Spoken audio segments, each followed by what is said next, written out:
നവീശേ. അല്ല എന്താ തമ്പി ഇത്? ഈ നേരത്ത് നമ്മൾ തമ്മിൽ ഇങ്ങനൊരു പതിവില്ലല്ലോ.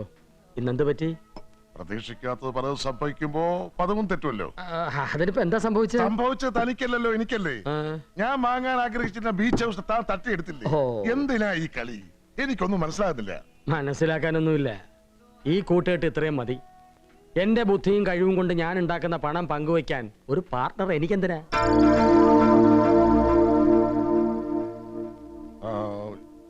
അത്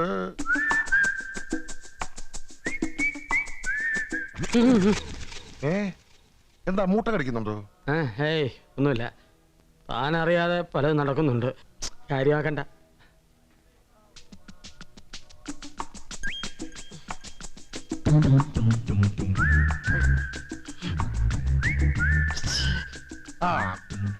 അല്ല, നമ്മുടെ ഈ ബന്ധത്തിനിടയിൽ ഒരു ചൊറിച്ചിൽ വരാൻ എന്തുണ്ടായി എന്നാ എന്റെ ചോദ്യം.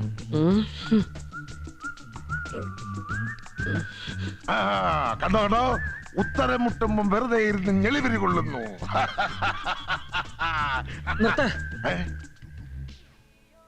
ഈ കേളി തന്റെ ആരാ? പറയാം. ബാംഗ്ലൂരിലെ അവറാച്ചൻ വല്യപ്പന്റെ മകളുടെ മകൾ അല്ലേ? അല്ലേ? താരത കൂട്ടിപ്പിട്. എനിക്കൊരു തെറ്റ് പറ്റിപ്പോയി. താനിങ്ങനെ ഒറ്റ തടിയായിട്ട് ജീവിക്കുമ്പോ ഞാനൊരു കിളന്ന് പെണ്ണേയും കൊണ്ട് നടക്കുന്നത് കണ്ടാ തനിക്ക് എന്ത് തോന്നുന്നു കരുതി ഞാനൊന്ന് ഉരുണ്ട് കളിച്ചതല്ലേ. താൻ എന്നോട് ക്ഷമിക്ക്. അതുകൊണ്ടാ ഞാനും ഒരു കളി കളിച്ചേ. ഓ, അത്രേ ഉള്ളൂ. സമാധാനമായി സമാധാനമായി. കളിക്ക് കളിക്ക്. സാറിനെ തിരക്ക് രണ്ടുപേരും പുറത്തു നിൽക്കുന്നു. അപ്പൊ നിങ്ങൾ സംസാരിച്ചിരിക്കും, ഞാനിപ്പോ വരാം.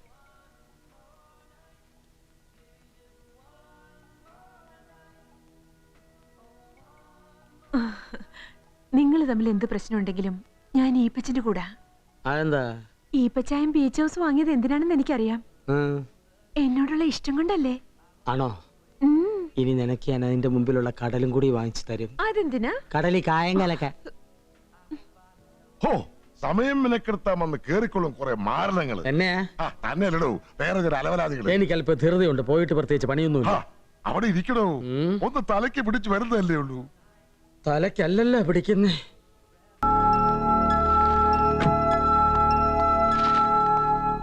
കൊല്ലും ഞാൻ. എന്നെയോ? എന്തിന്? തന്നെ അല്ലടോ, ഞാൻ അപ്പോയിന്റ് ചെയ്തില്ലേ ആ രണ്ടെണ്ണത്തിന്. അതിനിപ്പോ എന്താ ഉണ്ടായേ? ഒരിക്കൽ ഓഫീസിലെ കടലാസുകളെല്ലാം ചിക്കിപ്പെറുക്കി പുതിയൊരു കണ്ടുപിടുത്തവും എന്റെ മുമ്പിൽ വന്നു. കമ്പനിയിലെ കണക്കുകളിലൊക്കെ എന്തോ കുഴപ്പമുണ്ടെന്നും ചില വെട്ടിപ്പുകളൊക്കെ നടക്കുന്നുണ്ടെന്നും.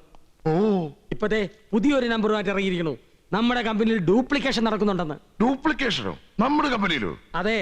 എന്റെ മുമ്പിലേക്ക് പേപ്പറുകൾ നിരത്തി തെളിവ് സഹിത കാണിച്ച് എങ്ങനെ വിശ്വസിക്കാണ്ടിരിക്കും? സത്യമാണോ ഞാൻ കേൾക്കണേ? അതേടോ അതെ.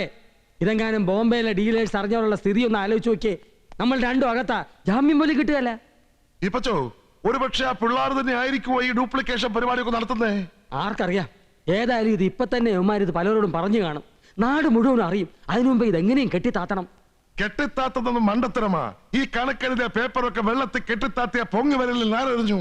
പേപ്പർ അല്ലേ, കത്തിച്ച് കളയാം. അതാ ബെറ്റർ ആൻഡ് സേഫ്. ഓ, പേപ്പറിന്റെ കാര്യം അല്ലടോ പറഞ്ഞത്. ഓ, അത് ശരി. അതാണോ കാര്യം? ഏതെങ്കിലും വാടക കൊലയാളികളെ ഏൽപ്പിച്ച് അവന്മാരെ ഞാൻ ഒതുക്കിക്കോളാം. അതുകൊള്ളാം, നല്ല ഐഡിയ. ബട്ട് ഷേണായി പട്ടലും പെടുക്കലാ. ഷേണായി ഓടിച്ചിട്ട് പിടിച്ച് നാമണോ നക്കണോ ഞെളിതണോ എന്നൊക്കെ പറഞ്ഞ് ഞെക്കി ഞെക്കി കൊന്നോളും. ഓ എടോ, ഞാൻ ബട്ടർ എന്ന് പറഞ്ഞത് ഇംഗ്ലീഷാ. ഷേണായി എനിക്ക് യാതൊരു പരിചയവും ഇല്ല. ആരായി ക്രോണായി? ആരെ ഏൽപ്പിച്ചാലും കൊള്ളാം. എന്നെ തട്ടാൻ രണ്ടുപേരും നടക്കുന്നുണ്ട്. അവന്മാര് മാത്രം വേണ്ട. അവരെ ഏൽപ്പിക്കുന്ന പ്രശ്നമേ ഇല്ല. ഈ ജന്മത്തല്ല അടുത്ത ജന്മത്തിലും നടക്കില്ല. എങ്ങനെ? ഈ ജന്മത്തല്ല അടുത്ത ജന്മത്തിൽ നടക്കത്തില്ല. അവരെ ഏൽപ്പിച്ച വെറുതെ കാശ് കളയാന്നല്ല. തനിക്ക് അവരെ അറിയാമോ? ആർക്കാ അതറിയാൻ പാടില്ലാത്ത? നാട് മുഴുവൻ പാട്ടല്ലേ. തന്നെ രണ്ടുപേര് കൊല്ലാൻ നടക്കുന്നെന്നും അത് നടക്കുന്നില്ല. അത് ശരി. എല്ലാ രഹസ്യമായിരിക്കണം. All the best. എടോ ഈ പച്ച, ആദ്യം പിള്ളേരെ തട്ടണോ തന്നെ തട്ടണോ ഈ തമ്പി തീരും.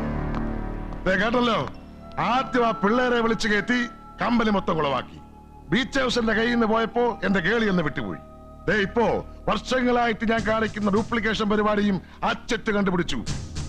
ഇനി ഇവനെ ഇങ്ങനെ വിട്ടാ ശരിയാവില്ല. ബോംബെന്ന് ഗൊൻസാൽവസ് ആളെ അയച്ചിട്ടുണ്ട്. അയച്ചിട്ടുണ്ടോ?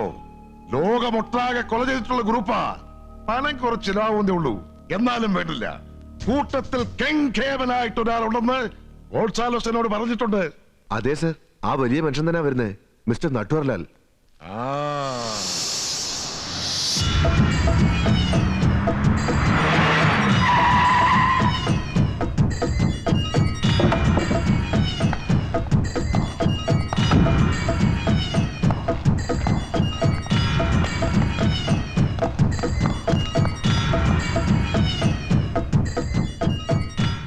എന്റെ അമ്മോ, ഇതെന്തൊരു രൂപം! Sir, Natwarlal sir!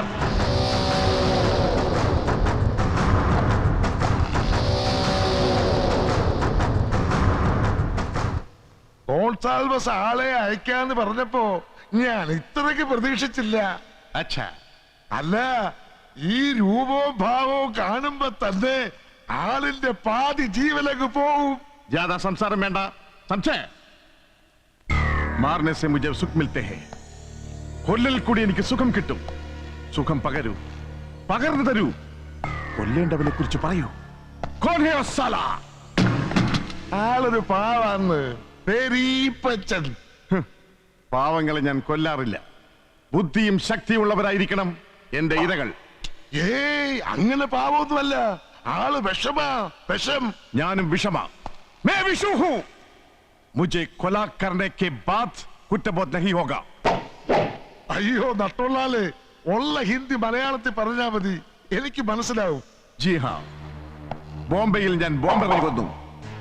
കൽക്കട്ടയിൽ ഞാൻ കത്തിയെടുത്തു. മദ്രാസിൽ ഞാൻ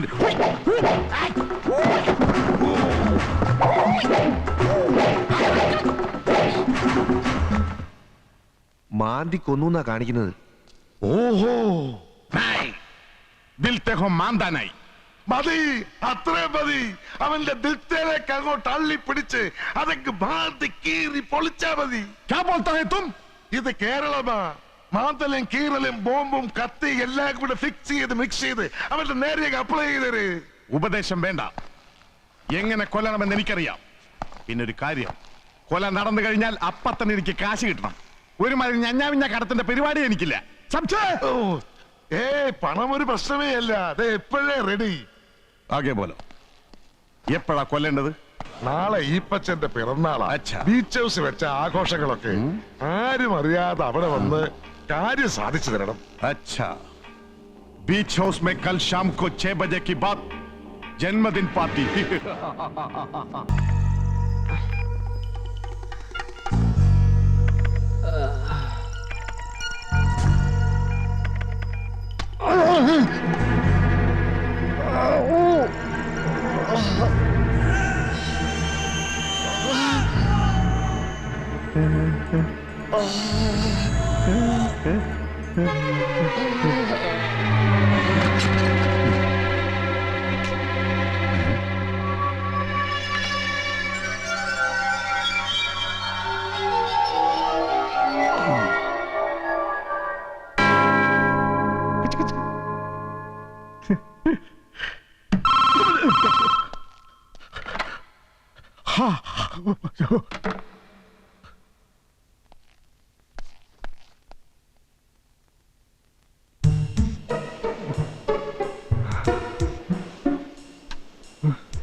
ഓഹോ, ഇവിടെ വന്ന് തപസിരിക്കല്ലേ?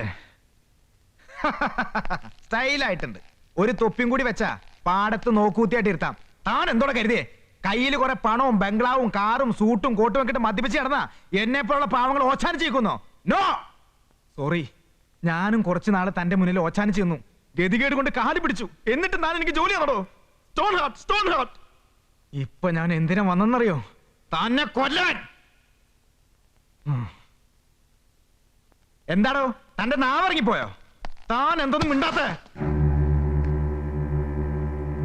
മുതലാളി? മുതലാളി മുതലാളി ഞാൻ വരട്ടാൻ വേണ്ടി 4 ഡയലോഗ് കാച്ചതാ. ഒരു ചായ എനിക്ക് മുതലാളി മുതലാളി.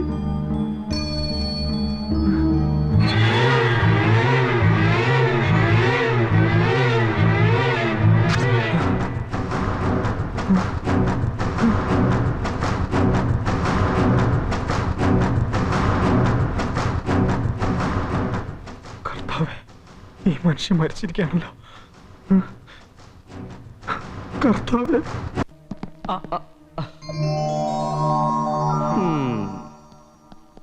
ഫിറ്റായിട്ട് കൂളിംഗ് ഗ്ലാസ് ഒക്കെ വെച്ചിരിക്കുക. മുതലാളി ഇവിടെ വന്നിരിക്കുക. താഴെ എല്ലാരും തിരക്കാൻ തുടങ്ങി. ഞങ്ങൾ അവരോട് എന്ത് പറയും? കുടിക്കുന്നതിന് മുമ്പ് ഓർക്കണവരും തലക്ക് പിടിക്കുമെന്ന്. മുതലാളി വന്നേ.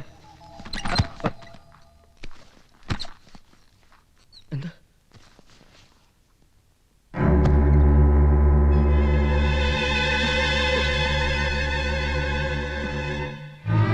ദാസാ ഉണ്ണി,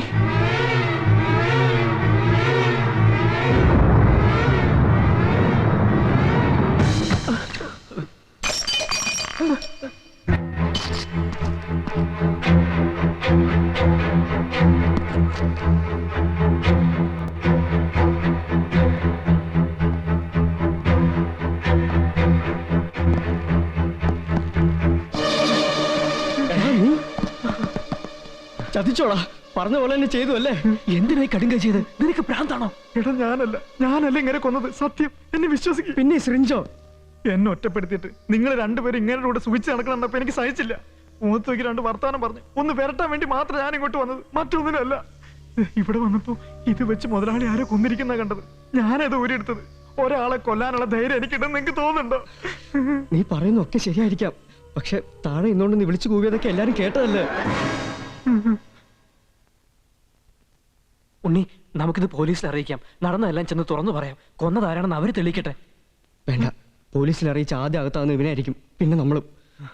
ജോലി തരാത്തതിന് ഈ പച്ച മുതലാളിയോട് പകരം വീട്ടിയതാണെന്ന് എല്ലാരും പറയൂ. സാക്ഷി പറയാൻ ഒത്തിരി പേരുണ്ട് ഇവിടെ. Office staff, Thampi sir. പോരെ, നിഷേധിക്കാൻ പറ്റുമോ നിനക്ക്? തെളിവുകളെല്ലാം നിനക്കെതിരാ.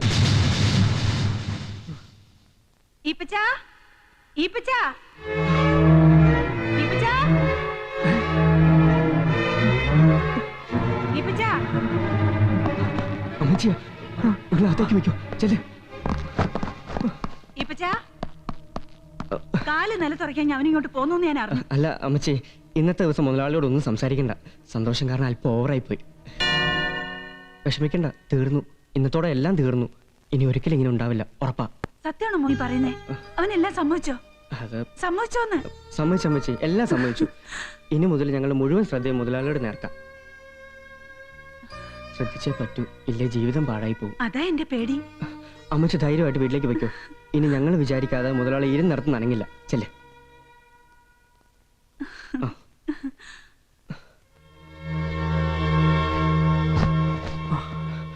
ദാസ, നമുക്ക് എങ്ങനെയെങ്കിലും ഇവനെ രക്ഷിക്കണം. മുതലാളി മരിച്ചിരിക്കുകയാണെന്ന് അമ്മച്ചി പോലും മനസ്സിലാക്കിയിട്ടില്ല. ഇനി ആരും ആ സത്യം മനസ്സിലാക്കിയായിരുന്നു. ഈ പച്ച മുതലാളി മരിച്ചിട്ടില്ല.